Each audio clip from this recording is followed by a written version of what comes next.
करत नाही का नेमकं काय होत आहे? 40 दिवस उलटून गेले या घटनेला. भावाने जी घटना मला झाली, काय काय विचित्र घटनास्थळी झालं हे सगळं सांगितलं. मी पूर्वने जॉबात दिलं आहे.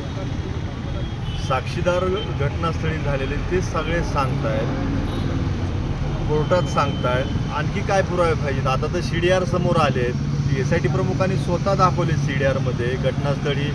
घटनेच्या आधी कोणाला फोन कॉल झाला आहे, घटनेच्या आधी एक दिवस अगोदर कोणाशी संपर्क झाला आहे, ते सगळं CDRमध्ये स्पष्ट दिसून आलं ना. आणखी काय पाहिजे?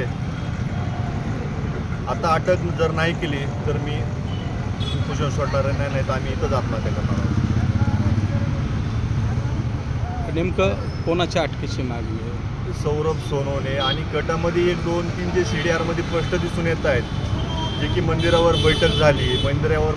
त्या ठिकाणी कोण म्हणलं बांगड्या भरा, तिथून त्यांनी कुणी त्याला तिथं पाठवलं होतं मंदिरावरती. आणि आणखी जो कॉल करत होता सौरभ असेल, सोनवणे असतील किंवा बालाजी सोनवणे असेल, यांना त्या घटनास्थळावरून कोण कॉल करत होतं, त्यांच्याबरोबर पोलीस स्टेशनला कोण येत होतं आणि पोलीस स्टेशनमधून ते कोणाला फोन करत होते, ते सगळं CDRमध्ये समोर आलेलं आहे ना. आणखी काय पुरावे पाहिजे त्यांना? प्रशासनात किती अंत पाहिजे आमचा? आम्ही एक लहान भटक्यामुक्त जातीमधून असल्यामुळं, वंजारी समाजात लहान समाज असल्यामुळं प्रशासन आमची दखल घेत नाही का? मुख्यमंत्री साहेब आमची दखल घेत नाहीत का? एकाला एक न्याय आणि एकाला एक न्याय हे काय? खून केलाय माझ्या भावाचा, काही नाही ना त्याचं वैयक्तिक कुणाशी भांडण नव्हतं, सोडवाय गेलं होतं ना. ते सगळं कट करून केलंय ना. राजकीय पाठबळ आहे का मग यामध्ये? राजकीय दबाव आता 40 दिवस उलटून गेलं तरीही आरोपीला अटक करत नाही.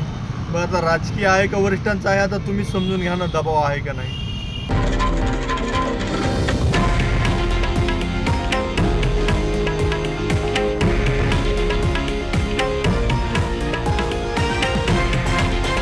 हे आहे देशातील नंबर 1 न्यूज नेटवर्क आणि आपण पाहत आहात TV9 मराठी, एकमेव.